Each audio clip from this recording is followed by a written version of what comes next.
Friends, video को start करने से पहले एक छोटा सा इंस्ट्रक्शन है। For the best test series और बुक्स फॉर एसएससी जेईई का लिंक मैंने नीचे डिस्क्रिप्शन में डाला हुआ है।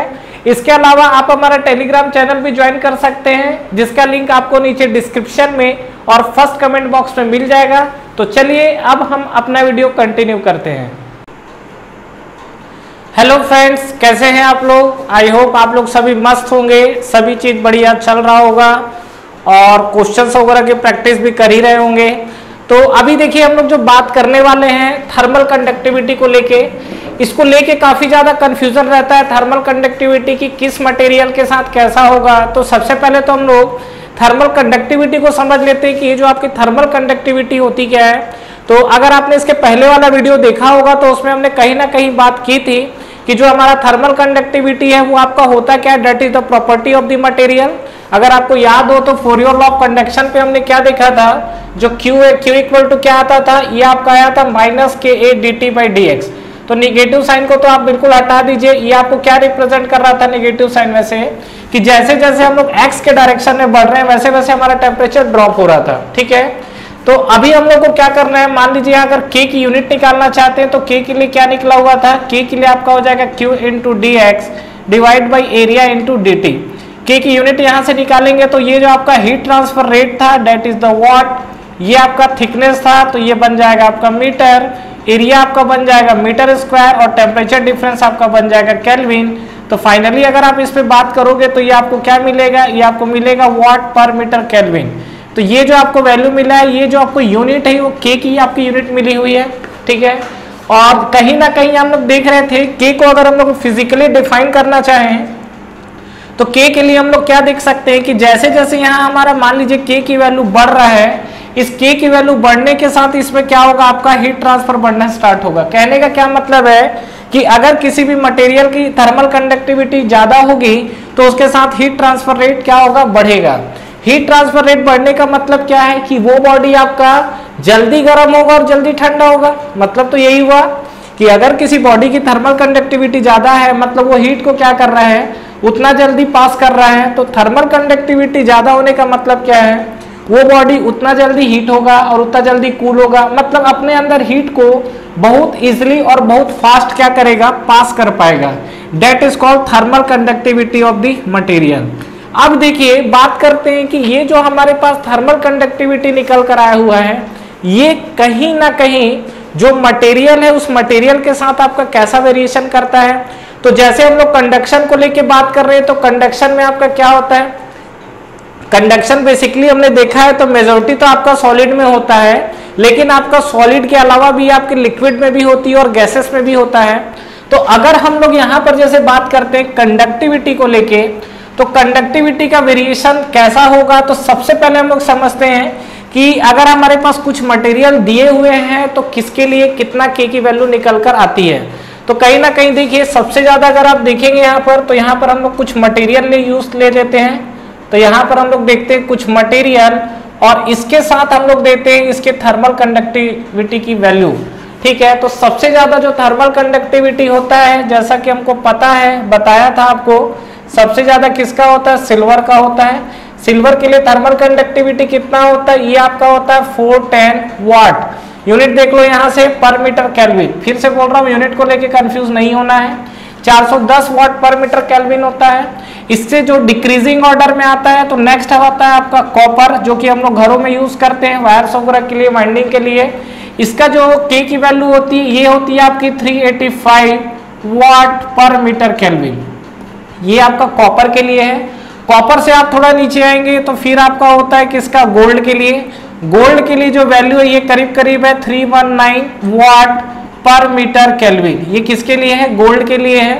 गोल्ड से अगर आप और नीचे आएंगे तो ये आपका होता है एल्यूमिनियम के लिए। एल्यूमिनियम के लिए करीब करीब आपका 200 वाट पर मीटर केल्विन होता है। उसी तरीके से जब आप स्टील के लिए आएंगे तो स्टील के लिए जो आपका k की वैल्यू होती है ये आपका करीब होता है 20 to 45। स्टील की क्वालिटी के ऊपर डिपेंड करता है वाट पर मीटर केल्विन। तो ये जो आपको कहानी दिख रही है ये आपका मटेरियल है और उसकी थर्मल कंडक्टिविटी है। और ये जो आपको थर्मल कंडक्टिविटी, अब आप बोलेंगे कि क्या अब हमको इसको याद रखना पड़ेगा क्या, तो ऐसा नहीं है। ये जो आपकी थर्मल कंडक्टिविटी आपकी जानकारी के लिए है, लेकिन यहाँ से सिक्वेंशियल ऑर्डर मतलब इंक्रीजिंग ऑर्डर और डिक्रीजिंग ऑर्डर में थर्मल कंडक्टिविटी की वैल्यू पूछती है। ठीक है, तो अगर आपको एग्जैक्ट डेटा ना भी याद हो तो चलेगा, लेकिन आपको सीक्वेंस इसका याद रखना है। ठीक है, सबसे ज्यादा हमारे पास सिल्वर का है, सिल्वर एफर्ट नहीं कर सकते इसलिए कॉपर की तरफ मूव करते हैं। कॉपर के बाद गोल्ड आता है, तो जब सिल्वर ही एफर्ट नहीं हो पा रहा है तो गोल्ड की तो कोई बात ही नहीं है। गोल्ड के बाद नेक्स्ट आपका जो आता है एल्यूमिनियम आता है। एल्यूमिनियम के लिए हमारा कितना आता है 200 वाट पर मीटर केल्विन, और फिर हमारा जो स्टील निकल कर आता है ये आपका 20 से 45 वाट पर मीटर केल्विन निकल कर आता है। ठीक है, कहानी क्लियर है यहाँ तक। अब सुनिए, ये जो हमारे पास था ये अलग अलग हमारे लिए थर्मल कंडक्टिविटी की वैल्यू निकल कर आई थी। तो अगर इसमें हमको पूछता है कि किसको क्या इंक्रीजिंग ऑर्डर है, किसको डिक्रीजिंग ऑर्डर में रखना है, तो बन जाएगा ये चीज, कोई दिक्कत नहीं। अच्छा, अगर थर्मल कंडक्टिविटी को फिजिकली डिफाइन करना हो तो क्या डिफाइन कर सकते हैं, सीधा सीधा कि यहाँ पर अगर आप देखोगे तो 1 मीटर स्क्वायर का एरिया है। 1 मीटर स्क्वायर एरिया में 1 केल्विन टेम्परेचर डिफरेंस या 1 डिग्री सेल्सियस टेम्परेचर डिफरेंस के लिए जितना आपको क्या करना पड़े, हीट ट्रांसफर करना पड़े पर यूनिट थिकनेस में। ठीक है, that is called thermal conductivity. और थर्मल कंडक्टिविटी को एक और मैंने बताया क्या कि जितना ज्यादा अपने अंदर हीट पास करेगा उस बॉडी के लिए थर्मल कंडक्टिविटी उतनी ही अच्छी होगी। अब हम लोग बात करते हैं, तो ये जैसा हमारा था मेटल को लेके, तो जो हम लोग मेटल को लेके बात कर रहे थे, इसके अलावा अगर आप जैसे मान लीजिए इंसुलेटर मटेरियल की तरफ मूव करते हैं तो देखिए हमारे पास क्या होता है, जो इंसुलेटर मटेरियल है, इंसुलेटर मटेरियल की थर्मल कंडक्टिविटी कैसी होती है। अगर हम लोग बात करें कि जो हमारे पास इंसुलेटर मटेरियल है, यहां पे बात करते हैं, अगर मेरे पास कुछ इंसुलेटर मटेरियल है, ठीक है, तो इंसुलेटर मटेरियल है तो उसमें आपके थर्मल कंडक्टिविटी कैसे दिखेगी। तो सबसे पहला चीज अगर आप देखोगे मेटल्स को लेके, तो देखिए मेटल के साथ क्या है कि इसके जो क्रिस्टल स्ट्रक्चर है, मेटल के साथ इसका आपका होता है परफेक्ट क्रिस्टलाइन स्ट्रक्चर। ठीक है, परफेक्ट क्रिस्टलाइन स्ट्रक्चर, ये आपका किसके लिए है, ये आपका डेफिनेटली मेटल्स के लिए है। लेकिन अगर आप इंसुलेटर के लिए बात करोगे तो इंसुलेटर के साथ भी देखिए क्रिस्टल स्ट्रक्चर है जो आपको अलग मिलेगा। इसके अलावा कुछ आपके एमॉर्फस स्ट्रक्चर होते हैं, उसके लिए भी बात की जा सकती है। ध्यान से देखिएगा, कुछ कुछ चीजें बात की जा रही है यहाँ पर, ये सब आपसे एग्जाम्स में अलग अलग तरीके से पूछता है। ठीक है, एमॉर्फस, तो एमॉर्फस मतलब होता है ये आपका क्या है परफेक्ट, ये आपका क्या है क्रिस्टलाइन स्ट्रक्चर है, और एमॉर्फस में जो होता है ये आपका क्या होता है, ये होता है आपका रैंडम क्रिस्टल स्ट्रक्चर। ये जो आपका है ये आपका रैंडम क्रिस्टलाइन स्ट्रक्चर किसके लिए है, ये एमॉर्फस मटेरियल के लिए। तो किस टाइप का मटेरियल आपका एमॉर्फस मटेरियल होता है, तो अगर हम लोग बात करें तो आप इसका एग्जांपल ले सकते हो। जो एमॉर्फस मटेरियल है, ये एग्जाम में कई बार पूछा हुआ है, एमॉर्फस मटेरियल का एग्जांपल तो क्या हो सकता है, इसके लिए हम लोग ग्लास है, that is the very important. इसके अलावा आप देखोगे तो हमारे पास होता है क्या, क्वार्ट्स। ठीक है, तो ये हमारे पास जो चीजें हैं, ग्लास हो गया, क्वार्ट्स हो गया, ये सब हमारे पास एमॉर्फस के एग्जांपल्स है। ध्यान रखिएगा, ये जो हम लोग दिख रहे हैं ये सब हमारे पास एमॉर्फस के स्ट्रक्चर है। और इसकी जो थर्मल कंडक्टिविटी अगर देखोगे आप तो ग्लास को लेके बात कर लें तो यहां पर आप देखेंगे तो thermal conductivity of the glass, तो ये आप ग्लास की वैल्यू निकालोगे तो कहीं ना कहीं वैल्यू जो आती है ये आती है 1.5 वाट पर मीटर केल्विन। समझ में आया, ये जो आपको थर्मल कंडक्टिविटी ग्लास की है, देख लीजिए इसके कंपैरिजन में कितना कम है। This is the thermal conductivity of the glass. इसके अलावा अगर आप आएंगे किसके लिए, इंसुलेटर मटेरियल के लिए, तो इंसुलेटर मटेरियल के साथ भी क्या है, थोड़ा सा इसको इधर हम लोग लिखते हैं। तो ये हमारे पास अगर मान लीजिए इंसुलेटर मटेरियल है, तो हमारे पास इंसुलेटर में क्या क्या चीजें यूज होती हैं। अगर हम लोग इंसुलेटर में हम लोग देखें तो इंसुलेटर में हमारे पास क्या क्या चीजें यूज होता है, तो अगर हम लोग देखते हैं तो एक होता है आपका ग्लास वूल, नाम आपने सुना है ग्लास वूल का, ग्लास वूल। इसके लिए जो थर्मल कंडक्टिविटी होती है दैट इज के, ये होता है 0.075 वाट पर मीटर केल्विन। ठीक है, ये आपको ग्लास वूल है। ग्लास वूल जानते हैं क्या होता है, ग्लास वूल साइलेंसर, देखिए जो साइलेंसर आपका होता है उसके अंदर में रेशा रेशा जो लगा होता है उसको ग्लास वूल बोलते हैं। अगर आप उसको हाथ पे ले लोगे तो क्या होगा, इचिंग करना स्टार्ट कर देगा वो, मतलब वो इचिंग होने स्टार्ट हो जाती है, हाथ में खुजली होनी स्टार्ट हो जाती है। उसको हम लोग ग्लास वूल बोलते हैं, और ये बेसिकली आपका यूज किया जाता है इंसुलेटर मटेरियल के लिए। तो ये जो हमारे पास इंसुलेटर मटेरियल ग्लास वूल होता है, इसके लिए जो वैल्यू होती है ये आपका के की वैल्यू कितना होता है 0.075 वाट पर मीटर केल्विन। इसके अलावा अगर आप रिफ्रैक्टिव ब्रिक्स की बात करोगे तो रिफ्रैक्टिव ब्रिक्स के साथ ये क्या मिलेगा आपको, रिफ्रैक्टिव ब्रिक्स समझ में आता है, रिफ्रैक्टिव ब्रिक्स, इसके लिए जो आपको के की वैल्यू मिलेगी, ये आपको के की वैल्यू मिलती है कितना 1 वाट पर मीटर केल्विन।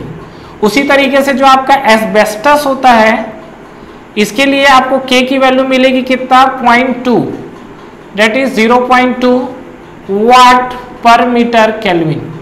ठीक है, asbestos refractive bricks. Refractive bricks क्या होता है, देखिए जब आपका फर्नेस होता है ना, उस फर्नेस के अंदर आपका इस तरीके का अगर आप देखेंगे तो आपको ब्रिक्स का डिजाइन दिखेगा, ऐसा आपको कुछ ब्रिक्स का डिजाइन दिखेगा। उस ब्रिक्स के अगर आप इनर सरफेस पे देखेंगे तो आपको ऐसे लाइनिंग दिखेगी, दिखती है, उसी को हम लोग रिफ्रैक्टिव ब्रिक्स बोलते हैं। उसके देखिए थर्मल कंडक्टिविटी कितनी कम है, ये आपका होता है 1 वाट पर मीटर केल्विन। एस्बेस्टस की अगर हम लोग बात करेंगे तो 0.2 वाट पर मीटर केल्विन। एस्बेस्टस जानते हैं हम लोग, जो होम थिएटर्स वगैरह में जाते हैं, मॉल में, पीवीआर में जब हम लोग, तो वहाँ जो स्क्रीन होता है तो उसके चारों ओर जो आपका प्रूफिंग किया रहता है, अगर आप देखेंगे तो अंदर से जो लेदर टाइप की चीजें रहती है उसको हम लोग एस्बेस्टस बोलते हैं। इसकी खासियत ये है साउंड प्रूफ होता है, साउंड को बाहर जाने नहीं देता है, लेकिन आग बहुत जल्दी पकड़ता है ये। ठीक है, तो ये हमारे पास एस्बेस्टस है। तो एस्बेस्टस के लिए जो हमारे पास थर्मल कंडक्टिविटी है ये आपका कितना है 0.2 वाट पर मीटर केल्विन, करीब इसी के आसपास अप्रोक्स आती है। ठीक है, उसके अलावा देखिए अगर जैसे हम लोग बात करते हैं तो ये हमारा एमॉर्फस स्ट्रक्चर हो गया, वहां पर हमारा इंसुलेटर मटेरियल हो गया।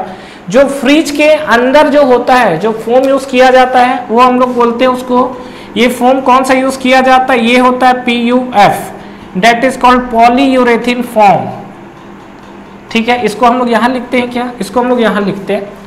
जो फ्रिज के अंदर, ये हमारे पास भरपूर जगह है, जो हमारा फ्रिज है, फ्रिज के अंदर जो PUF यूज होता है, इसका पूरा नाम पूछा हुआ है, तो इसका जो पूरा नाम होता है ये होता है आपका पॉलीयूरेथीन फोम।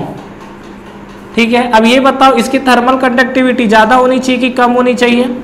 आप insulator material, thermal insulator material use कर रहे हो ना, तो थर्मल इंसुलेटर मटेरियल यूज कर रहे हो तो डेफिनेटली वहां पर क्या होगा, इसकी कंडक्टिविटी बहुत कम होनी चाहिए। अगर इसकी कंडक्टिविटी कम है तो क्या आप इस चीज को समझ पा रहे हो कि हीट को पास करेगा कि नहीं करेगा, नहीं करेगा।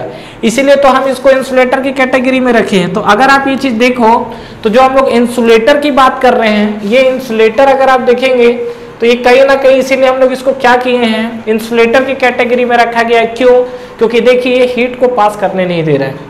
ठीक है, तो अगर आप यहाँ पे देखेंगे तो आपको क्या क्या चीजें दिख रही हैं। पहला जो हमने मटेरियल को लेके देखा हुआ है, ये जो हमारा मटेरियल है इसके लिए जो के की वैल्यू आपको दिखी हुई है, तो के की ये अलग अलग वैल्यू है।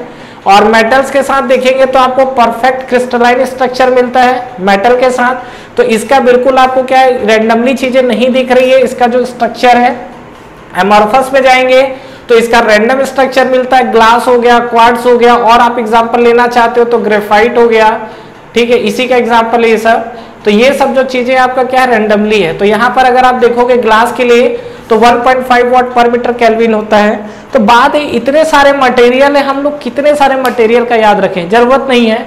आपसे कभी एग्जैक्ट वैल्यू पूछ ले, बहुत रेयर होता है। आपसे बेसिकली क्या पूछता है, आपसे कंपैरिजन करके पूछेगा कि इस मटेरियल के कंपैरिजन में उसकी थर्मल कंडक्टिविटी क्या होगी।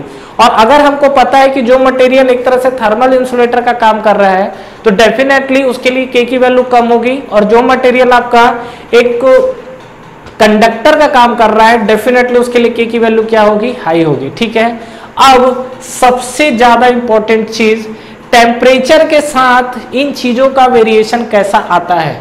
तो ये सबसे इंपॉर्टेंट चीज है कि एग्जाम में कई बार पूछा हुआ क्वेश्चन है कि अगर हम लोग जैसे जैसे टेम्परेचर को चेंज करते हैं तो टेम्परेचर को चेंज करने के साथ साथ हमारा थर्मल कंडक्टिविटी पर क्या इफेक्ट पड़ेगा।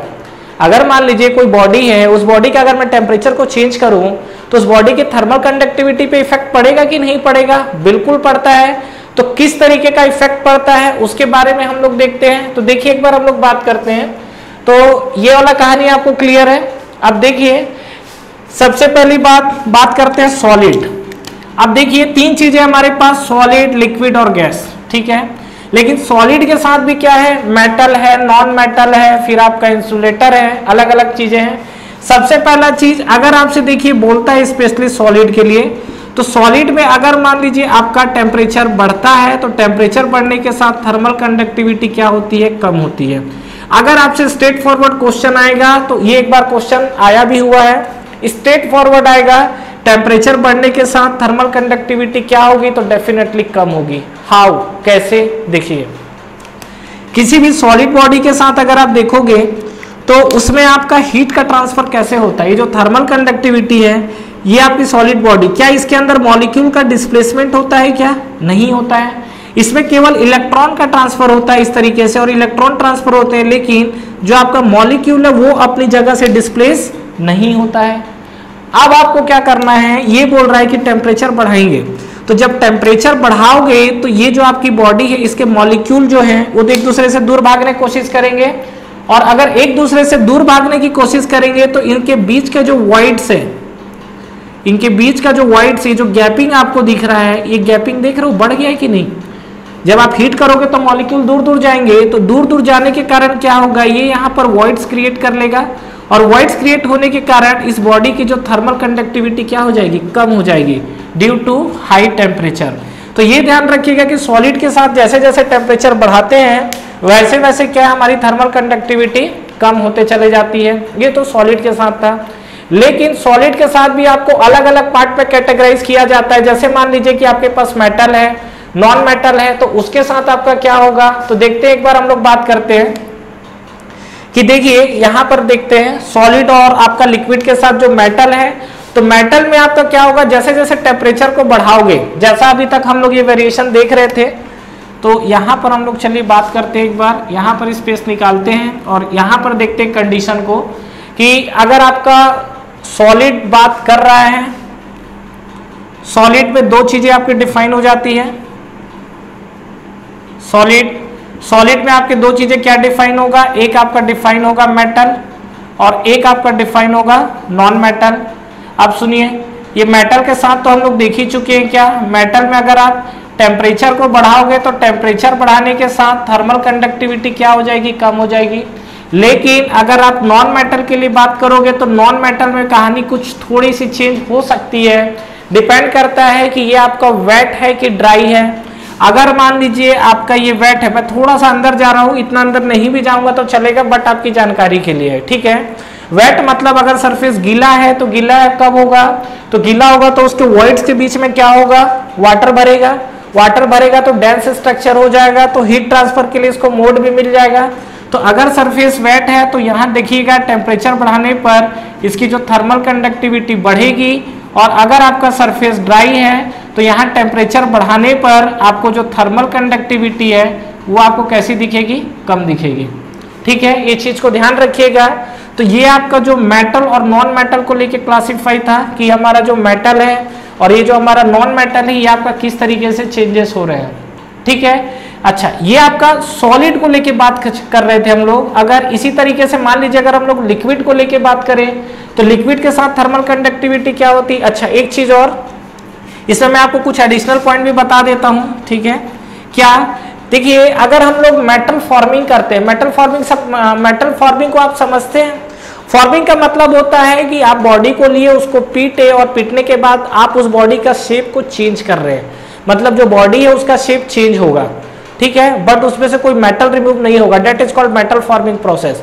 और मेटल फॉर्मिंग प्रोसेस में अगर हम लोग हार्डनिंग करते हैं और एनिलिंग करते हैं, हार्डनिंग का मतलब सरफेस को हार्ड करना, केस हार्डनिंग प्रोसेस। एनिलिंग का मतलब क्या है, उसमें स्ट्रेस रिलीविंग प्रोसेस होता है, मतलब उसको खींचना और स्ट्रेस रिलीव करना। तो अगर हम लोग मेटल फॉर्मिंग प्रोसेस के अंदर जाएंगे तो थर्मल कंडक्टिविटी आपकी किसकी ज्यादा दिखेगी इस केस में। तो अगर आप आइए तो देखते हैं हमारा थर्मल कंडक्टिविटी किसका ज्यादा दिखेगा। तो मेटल फॉर्मिंग के लिए जो आपका एनिल्ड होता है, थर्मल कंडक्टिविटी ऑफ अगर आप देखेंगे तो यहाँ पर जो हमारे पास एनिल्ड प्रोसेस होता है इसकी थर्मल कंडक्टिविटी ज्यादा होगी compare to thermal conductivity of किस प्रोसेस के लिए, हार्डनिंग प्रोसेस के लिए। मतलब अगर आप देखोगे थर्मल कंडक्टिविटी को लेके, तो जो आपका एनिल्ड स्टील है, एनिल प्रोसेस करोगे वहां पर आपकी थर्मल कंडक्टिविटी ज्यादा होगी कंपेयर टू जो थर्मल कंडक्टिविटी आपके किसके लिए है, हार्डनिंग प्रोसेस के लिए है। तो ये कहानी आपको क्लियर है। इसके अलावा अभी तक हम लोग जो बात कर रहे थे वो हमने मेटल और नॉन मेटल के लिए देखा है। सीधा सीधा आपसे सॉलिड के लिए ज्यादातर एग्जाम्स में पूछा हुआ है, तो स्ट्रेट फॉरवर्ड आपसे पूछेगा तो आपको यही बताना है टेम्परेचर बढ़ने पर थर्मल कंडक्टिविटी कम होती है। अगर इसके अंदर आपको क्लासिफाई करता है तब आपको इस कैटेगरी के अंदर जाना है। उस तरीके से अगर हम लोग बात करें इंसुलेटर के साथ, तो इंसुलेटर के साथ क्या होता है, देखिए इंसुलेटर के साथ अगर हम लोग टेम्परेचर बढ़ाएंगे तो इसको टेम्परेचर बढ़ाने के साथ थर्मल कंडक्टिविटी पे क्या इफेक्ट पड़ेगा बताइए, बढ़ेगा, कम होगा कि सेम रहेगा। तो यहां पर अगर आप देखना चाहते हैं इंसुलेटर को लेके, तो देखिए सबसे पहली बात इंसुलेटर में अगर आप देखेंगे तो कहीं ना कहीं आपका जो इसका स्ट्रक्चर दिखेगा, इसमें मॉलिक्यूल ऑलरेडी क्या रहते हैं, दूर दूर रहते हैं। ये तो आपका इंसुलेटर है, क्योंकि क्या है एटम पास पास रहेंगे तो इजिली ही ट्रांसफर होगा।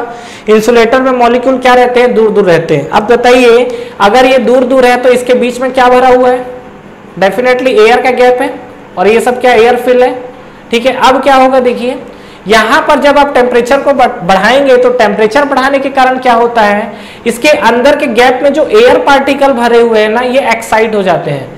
तो ये एक्साइट होने के कारण क्या होते हैं, इन लोगों में मोशन आ जाता है, इस पार्टिकल में मोशन आ जाता है, और मोशन आने के कारण ये पार्टिकल क्या है, एक दूसरे से टकराते रहते हैं। मतलब ये बीच का जो गैप है उससे टकराते हैं, और ये गैप में टकराने के कारण क्या होता है, इनके बीच में मोमेंटम ट्रांसफर होना स्टार्ट हो जाता है। और मोमेंटम ट्रांसफर होता है तो जिसके चलते यहाँ पर टेम्परेचर जब बढ़ाते हैं तो इसके चलते थर्मल कंडक्टिविटी क्या हो जाती है, बढ़ जाती है।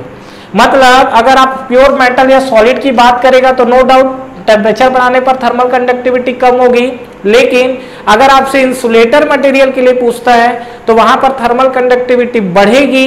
क्यों बढ़ेगा, क्योंकि इनके बीच में जो एयर के गैप होते, जो पोरस होता है, इसको आप बोल सकते हो पोरस नेचर। तो ये पोरस के कारण क्या होता है कि इसके अंदर के जो एयर पार्टिकल भरे रहते हैं, ये एयर पार्टिकल क्या एक दूसरे से टकराते हैं, और टकराने के बाद काफी क्या हो जाते हैं, एक्साइट हो जाते हैं। जो पार्टिकल है ये टकराने के बाद एक्साइट होंगे तो क्या होगा, इनके बीच में मोमेंटम ट्रांसफर होना स्टार्ट हो जाता है। मोमेंटम समझते हैं, मतलब एक पार्टिकल जाके दूसरे पार्टिकल से टकरा रहा है, फिर नेक्स्ट पार्टिकल से टकरा रहा है, तो इस तरीके से आपका मोमेंटम ट्रांसफर होता है, और मोमेंटम ट्रांसफर होता है, दैट्स व्हाई इसकी थर्मल कंडक्टिविटी क्या होती है, बढ़नी स्टार्ट हो जाती है। ठीक है, तो यहां पर अगर आपने देखा होगा तो जो थर्मल कंडक्टिविटी का जो वेरिएशन है अभी तक हमने पूरे के पूरे सॉलिड के साथ देखा हुआ है। ठीक है, मतलब यहाँ पे अगर आप देखेंगे तो जो थर्मल कंडक्टिविटी हमको दिख रही है वो पूरी के पूरी सॉलिड के साथ हो रही है। इस सॉलिड में आपको दो तीन चीजें और डिस्कस करनी है, तो आइए एक बार हम लोग देखते हैं कि दो तीन चीजें और क्या हो सकता है यहाँ पर।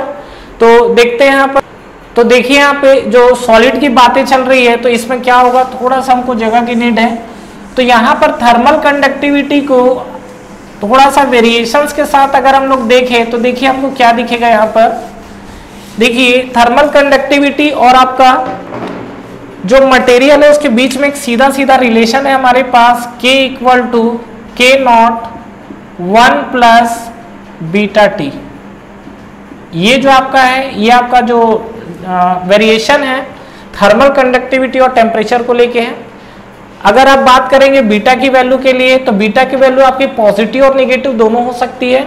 बीटा की वैल्यू जो है ये आपकी वैल्यू होती है पॉजिटिव फॉर नॉन मेटल और इंसुलेटर के लिए, जो होता है नॉन मेटल एंड इंसुलेटर के लिए। ठीक है, ठीक उसी तरीके से अगर आप देखोगे जो बीटा की वैल्यू है, बीटा की वैल्यू आपको निगेटिव दिखेगा फॉर किसके लिए, मेटल्स के लिए। ठीक है, अब सुनिए ये पॉजिटिव नेगेटिव लेने का क्या मतलब है, और यहाँ पर K की वैल्यू क्या है। K तो आपको समझ में आ रहा है, that is the thermal conductivity of the material. K naught जो है that is the thermal conductivity of the material, K of a body, किसी भी बॉडी या मटेरियल के लिए at 0 degree Celsius, not kelvin, ध्यान रखिएगा। 0 डिग्री सेल्सियस पे किसी भी बॉडी के लिए जो K की वैल्यू होती है उसको हम लोग डिफाइन करते हैं K नॉट से। 1 प्लस बीटा टी, टी आपका टेम्परेचर है। तो अगर आप देखोगे तो कहीं ना कहीं आपको जो दिख रहा है, जब बीटा की वैल्यू आप पॉजिटिव लोगे तो ये वैल्यू K नॉट प्लस होगा, मतलब बढ़ती हुई वैल्यू दिखेगी। तो नॉन मेटल और इंसुलेटर के लिए कहीं ना कहीं जो के की वैल्यू है वो आपको क्या दिखेगी, बढ़ती हुई दिखेगी। मतलब यहाँ पे आप देखोगे तो for non metal and insulator, for non metal and insulator, इसके लिए अगर आप देखोगे तो जो आपको के है, के की वैल्यू आपको क्या दिखेगा, ये सब एग्जाम में आए हुए क्वेश्चन है, ये सब पूरे ऑब्जेक्टिव क्वेश्चन में इस तरीके से, कुछ आईएएस के एग्जाम में आया हुआ है, कुछ आपको ऑब्जेक्टिव नॉर्मल पीएसयू एग्जाम में पूछे हुए क्वेश्चन है। ये आपका मेटल और इंसुलेटर के लिए फॉर मेटल, अगर आप मेटल के केस में जाएंगे तो इसके लिए आपको जो के की वैल्यू है वो आपको क्या मिलता है, ये मिलता है के नॉट 1 माइनस बीटा टी। ठीक है, तो आप देखो जैसे जैसे आप टेम्परेचर बढ़ाओगे तो ये बीटा वाला फंक्शन क्या होगा, माइनस फैक्टर बढ़ेगा, तो ये के की वैल्यू क्या हो जाएगी, कम होते चले जाएगी। और यहाँ पर जैसे जैसे आप टेम्परेचर को बढ़ाओगे, टेम्परेचर को बढ़ाने के साथ क्या होगा, बीटा वाला फंक्शन जो बढ़ेगा प्लस वाला फैक्टर, तो कहीं ना कहीं क्या होगा, के की वैल्यू आपकी बढ़ती हुई दिखेगी। क्लियर है यहाँ तक? तो आई होप आपको ये सॉलिड वाला जो किस्सा है ये आपको जरूर क्लियर हुआ होगा। ठीक है, और इसका अगर ग्राफ देखेंगे तो एक ग्राफ भी बनता है इसका वेरिएशन के साथ। ये जैसे आपका एक ग्राफ है, ये आपको थर्मल कंडक्टिविटी को और टेम्परेचर को लेके ग्राफ है ये। तो यहाँ पे अगर बात करोगे तो ये आपका टेम्परेचर है और यहाँ पर कहीं ना कहीं ये थर्मल कंडक्टिविटी है। तो ये जो आपका स्ट्रेट लाइन है, अगर आप बीटा इक्वल टू 0 रख दोगे तो क्या दिखेगा, बीटा इक्वल टू 0 आप खत्म कर दो तो के इक्वल टू के नॉट, मतलब कहीं ना कहीं आपको ये लाइन स्ट्रेट दिख रही है, तो ये आपको मिल गया बीटा इक्वल टू 0। और उसी तरीके से जब बीटा की वैल्यू आपको प्लस दिखेगा तो थर्मल कंडक्टिविटी क्या इंक्रीजिंग दिख रहा है ना, इस तरीके से, और तो ये आपको दिख जाएगा, ये आपका इंक्रीजिंग स्लोप, ये देख लो आपका स्लोप इंक्रीजिंग है, that is beta equal to positive. और जब निगेटिव रखोगे तो ये आपको दिखेगा कुछ इस तरीके से, और यहाँ पर बीटा की वैल्यू आपको क्या दिखेगी, ये भी, ये जो आपको है यहाँ बीटा की वैल्यू दिखेगी निगेटिव।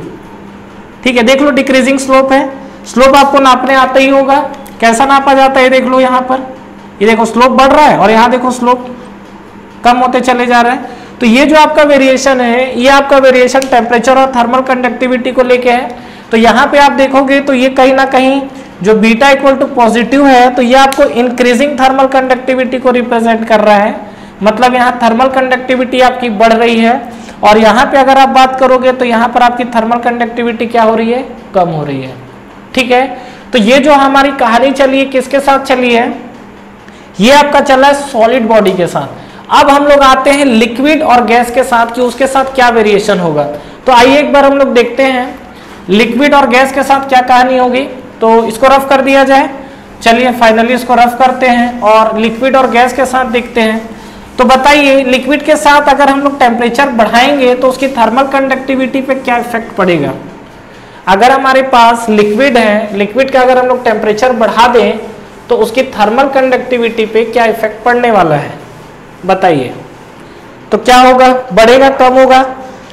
तो सबसे पहला चीज अगर आप देखेंगे तो ये चीज हम लोग पहले भी मैं आपको बता चुका हूं कि जो सबसे ज्यादा जो थर्मल कंडक्टिविटी है ये आपका सॉलिड के लिए सबसे ज्यादा होता है। उसके बाद आप देखोगे तो ये आपका लिक्विड के लिए होता है, और उसके बाद फिर आप यहाँ से आगे बढ़ोगे तो किसके लिए होता है, गैस के लिए होता है। ठीक है, सॉलिड के बारे में हम लोग बात कर चुके हैं। बात करते हैं के ऑफ लिक्विड। तो के ऑफ लिक्विड के भी बहुत सारी वैल्यू आएगी क्योंकि अलग अलग फ्लूइड होते हैं। तो यहाँ पर अगर आप बात करेंगे लिक्विड को लेके, तो पहला चीज इस लिक्विड के केस में जैसे जैसे आप टेम्परेचर को बढ़ाते हैं वैसे वैसे आपकी थर्मल कंडक्टिविटी क्या हो जाती है, कम हो जाती है, एक्सेप्ट वाटर। ये ध्यान रखिएगा, ये आपका इंपॉर्टेंट क्वेश्चन है, एक्सेप्ट वाटर। ठीक है, अब यहाँ पर देखिए जैसा जैसा हम टेम्परेचर बढ़ाएंगे हमारा क्या हो रहा है, यहाँ पर थर्मल कंडक्टिविटी डिक्रीज हो रहा है। और वाटर के केस में क्या होता है, वाटर के केस में जैसे आप टेम्परेचर को बढ़ाते हैं, इस केस में अगर आप थर्मल कंडक्टिविटी देखेंगे तो टेम्परेचर बढ़ाने के साथ थर्मल कंडक्टिविटी क्या होती है, बढ़ती है। That is the exceptional case, ध्यान रखिएगा। ठीक है, और ये आपका इंपॉर्टेंट क्वेश्चन है जो एग्जाम में पूछता है। ऐसा क्यों होता है, याद करिए वाटर के साथ डेंसिटी को लेके हमने वेरिएशन देखा था कि वाटर क्या होता है, जब 4 डिग्री सेल्सियस पे मैक्सिमम डेंसिटी देता है और जब उसे टेम्परेचर को डिक्रीज करते हैं तो क्या होता है, टेम्परेचर को डिक्रीज करोगे तो डेंसिटी कम होना स्टार्ट होती है, और 4 डिग्री के बाद भी डेंसिटी क्या होती है, कम होना स्टार्ट हो जाती है। तो ये उसी का इफेक्ट है। तो लिक्विड के केस में जैसे अगर हम लोग बात करते हैं के ऑफ वाटर, तो ये आपका कितना होता है, ये करीब करीब होता है आपका 0.62 वाट पर मीटर केल्विन, ठीक है। और सबसे ज्यादा जो लिक्विड के केस में सबसे ज्यादा जो होता है वो मरकरी के लिए होता है, ठीक है। मरकरी के लिए आपका होता है करीब 8 के आसपास, 8.62 8 पॉइंट समथिंग है, दैट इज द वाट पर मीटर केल्विन, ठीक है। आई थिंक 8.5 के करीब है। और ये जो आपका मरकरी है, that's why mercury is called liquid metal, ये ध्यान रखिएगा। ये जो आपका थर्मल कंडक्टिविटी है ये लिक्विड मेटल है, और लिक्विड मेटल के लिए यहाँ पर ये थर्मल कंडक्टिविटी क्या है, ये मैक्सिमम वैल्यू आपको दे रहा है। क्लियर है। तो ये जो आपका था लिक्विड के साथ था, तो लिक्विड के साथ आपको सीधा सीधा जो सिनारियो याद रखना है, ये दो चीजों को आपको याद रखना है कि नॉर्मली जब टेम्परेचर बढ़ाओगे तो डेफिनेटली क्यों होगा, आपको समझ में आ गया होगा कि यहाँ पर लिक्विड के साथ जब मॉलिक्यूल क्या है, चिपके हुए हैं। सॉलिड के कंपेयर में तो कुछ डेफिनेटली दूर दूर है, लेकिन जैसे जैसे आप हीट करोगे वो मॉलिक्यूल की गैपिंग क्या होगी, बढ़ेगी। मतलब मॉलिक्यूल के बीच का डिस्टेंस क्या होगा, बढ़ते चले जाएगा। तो उसके चलते क्या होगा, आपका थर्मल कंडक्टिविटी कम होते चले जाएगी। क्यों हो जाएगी, यहाँ पर फ्री वॉइड्स, वॉइड समझ में आता है वर्ड, जो दो मॉलिक्यूल के जो बीच का गैप होता है ना, इसको हम लोग वॉइड्स बोलते हैं, ये वाला गैपिंग को, ठीक है। तो फ्री वॉइड्स क्या होता है, इसमें इंक्रीज हो जाता है। क्लियर। तो ये जो आपकी कहानी थी, ये आपकी कहानी लिक्विड के लिए थी। अगर हम लोग बात करते हैं किसके लिए, एयर के लिए, ठीक है। तो एयर के लिए अगर आप निकालोगे तो गैस की बात हो रही है, तो नो डाउट जो गैस है, क्या गैस के अंदर भी कंडक्शन होता है, बिल्कुल होता है, लेकिन इसकी वैल्यू बहुत कम होती है। तो अगर हम लोग बात करें गैसेस के लिए, तो के ऑफ एयर की वैल्यू कितनी होती है बताइए। एयर के लिए ये होता है 0.026, वैल्यू देख रहे हो आप, वाट पर मीटर केल्विन। ये गैस के लिए के की वैल्यू निकल कर आई है, देख लीजिए कितनी कम है। बात यह है कि जब हम लोग टेम्परेचर को बढ़ाएंगे तो टेम्परेचर को बढ़ाने के साथ इसकी थर्मल कंडक्टिविटी पे क्या इफेक्ट पड़ेगा। तो क्या इफेक्ट पड़ेगा बताइए। ये आपका जैसे मान लो ये आपके मॉलिक्यूल है, तो गैस है, तो गैस है तो डेफिनेटली इसके बीच में क्या होगा, गैपिंग ज्यादा होगी। अब गैपिंग ज्यादा होगा तो अगर इस केस में अगर आप देखेंगे तो इसके बीच का गैप तो देखिए, ये इसका गैप है। जब आप इसको हीट करेंगे तो इसके अंदर में जो क्या है गैपिंग है, इसके चलते क्या होगा, अगर एक्साइट होंगे अंदर के मॉलिक्यूल, तो जब एक्साइट होंगे तो क्या होंगे, जब ये मॉलिक्यूल एक दूसरे पे मूव करना स्टार्ट होगा तो एक दूसरे से टकराएगा। तो जब इसमें टकराएगा तो इसमें क्या होगा, मोमेंटम ट्रांसफर होना स्टार्ट हो जाएगा। जैसे क्या है, एक एग्जांपल देता हूं। एक आपका जो रूम है, उस रूम में मान लीजिए कि जो क्राउड है उस रूम में मैक्सिमम अगर खचाखच भर दिया जाए उस रूम में तो 50 लोग ठूस के आ जाएंगे, ठीक है। आपने क्या किया, उसमें आपने करीब करीब 25-30 लोग को ही भरा। तो ये बताइए जब 50 लोग को आपने ठूस के भरा था, उस टाइम अगर कंडक्शन की बात करूं तो ज्यादा होगा क्योंकि मॉलिक्यूल सब चिपके हुए थे। जब मैंने कहा कि 25 से 30 लोग हो गए तो उनकी गैपिंग बढ़ गई, तो थर्मल कंडक्टिविटी क्या हो जाएगी, कम हो जाएगी। अगर मैं आपने बोल दूं कि सभी को एनर्जी दे दिया जाए इतना कि सब रूम बंद कर दो और रूम के अंदर हल्ला कर दो कि बम है, तो क्या होगा, सभी लोग एक दूसरे की तरफ क्या होंगे, इधर उधर भागना स्टार्ट करेंगे। तो उस टाइम जब एक दूसरे से टकराएंगे तो वो टकराने के बाद क्या होगा, उनके बीच का मोमेंटम ट्रांसफर होना स्टार्ट हो जाएगा, एनर्जी ट्रांसफर होगी, और वहां पर उसके कारण क्या होगा, आपका थर्मल कंडक्टिविटी वहां पे बढ़ जाएगा, ठीक है। क्योंकि जो क्या है, जब मोमेंटम ट्रांसफर होगा तो हीट को इन्हीं लोग ट्रांसफर करना स्टार्ट कर देंगे, क्योंकि ये अपनी एनर्जी इसको देगा, ये अपनी एनर्जी इसको देगा। तो इस तरीके से क्या है, इसकी थर्मल कंडक्टिविटी आपको कैसा दिखेगी, बढ़ती हुई दिखेगी, ठीक है। तो अगर आप इसको क्या है, जैसे ग्राफ के अंदर प्लॉट करना चाहते हैं तो आप इसमें सीधा सीधा ऐसा समझ सकते हैं क्या, कि मान लीजिए कि आपका एक तो हमारा थर्मल कंडक्टिविटी है और एक हमारा मान लीजिए टेम्परेचर को लेके है। तो इसके अंदर का ग्राफ देखेंगे तो ये आपको ग्राफ कैसा दिखता है, ये आप देखेंगे तो ये आपको दिखेगा इस तरीके से, ये हाइड्रोजन का है।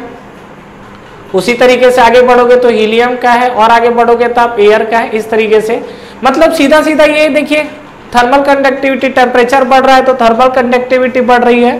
तो इस तरीके से आपकी चीजें चलते रहती है, तो ध्यान रखिएगा। तो ये आपका देखिए थर्मल कंडक्टिविटी, ये देखो टेम्परेचर बढ़ेगा तो थर्मल, इसको टी ले लो, थर्मल कंडक्टिविटी है, और ये आपका टेम्परेचर है। वैसे इसमें कोई फर्क पड़ना नहीं है। जैसे जैसे आपने बताया था एक्स पे इंडिपेंडेंट वेरिएबल लेते हैं तो थर्मल कंडक्टिविटी बढ़ाएंगे तो टेम्परेचर चेंज होगा, या आप इसका अपोजिट भी ले लेते हैं, उससे कोई यहाँ पर फर्क पड़ना नहीं है। मेन हमको देखना है क्या, कि जैसे जैसे आप गैस के केस में टेम्परेचर बढ़ाओगे, टेम्परेचर बढ़ाने के साथ साथ इसकी जो थर्मल कंडक्टिविटी है वो कहीं ना कहीं क्या होगी, बढ़ेगी। ठीक है, तो ये आपका जो था वो टेम्परेचर किसके लिए बात हो रहा था, गैसेस के लिए बात हो रहा था। तो ये हमारे पास ओवरऑल एक टोटल कंक्लूजन निकल कर आया हुआ है और इस कंक्लूजन में हमने देखा है सॉलिड, लिक्विड और गैस को लेके। तो फाइनली एक लम सम अगर आपको मैं सीधा सीधा 2 मिनट के अंदर कुछ कंक्लूजन देना चाहूं तो कंक्लूजन में क्या दे सकता हूं, ठीक है, उसको हम लोग डायरेक्ट लिख लेते हैं। वहां से आपको जो अभी तक आपने पढ़ा वो सारी की सारी चीजें आपको क्लियर हो जाएंगी। जैसे एक तो ये कहानी जो ऊपर लिखा हुआ है, दूसरा अगर हम लोग सॉलिड के केस में बात करें तो सॉलिड के केस में जैसे जैसे हम लोग टेम्परेचर को बढ़ाएंगे इसके साथ थर्मल कंडक्टिविटी क्या हो जाती है, कम हो जाती है। सॉलिड के केस में हमने 2 चीजें देखी, एक हमने देखा है मेटल और एक हमने जो देखा है वो हमने देखा है नॉन मेटल एंड इंसुलेटर। ठीक है, एक नॉन मेटल हमने देखा हुआ है और एक हमने देखा हुआ है इंसुलेटर। तो यहाँ पे अगर आप बात करोगे मेटल को लेके तो मेटल को टेम्परेचर अगर बढ़ाओगे तो उसकी थर्मल कंडक्टिविटी कम हो जाएगी। नॉन मेटल के केस में टेम्परेचर बढ़ाओगे तो डिपेंड करता है, देखिए नॉन मेटल के केस में कि थर्मल कंडक्टिविटी बढ़ेगी कि कम होगी।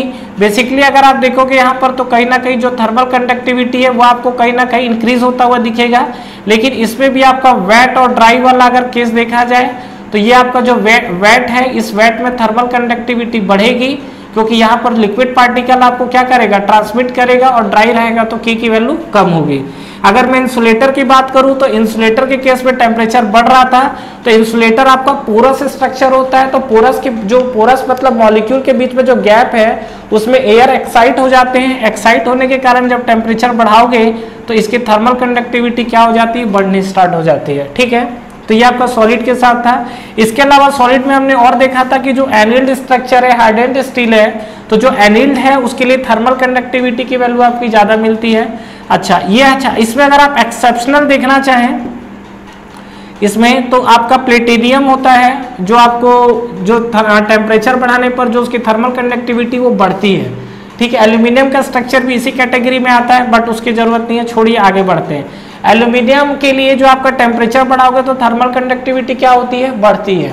आगे हम लोग बात करते हैं लिक्विड के केस में। तो लिक्विड के केस में हम लोग बात देखे थे क्या कि जैसे जैसे आप टेम्परेचर को बढ़ाओगे, टेम्परेचर बढ़ाने पर इसकी थर्मल कंडक्टिविटी कम हो जाती है, लेकिन एक्सेप्शनल क्या है, बट फॉर वाटर।